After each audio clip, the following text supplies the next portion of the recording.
It's the 8th of September 2015 and we're on this lovely lake here, and this is the first and final edition of Carp Fishing for Dummies.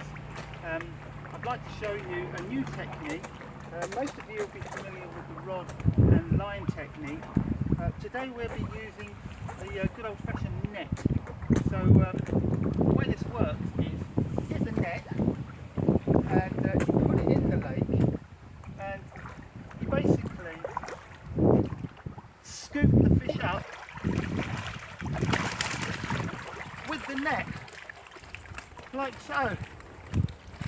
It's a lot easier than using a rod and line, and you don't have to pay for bait.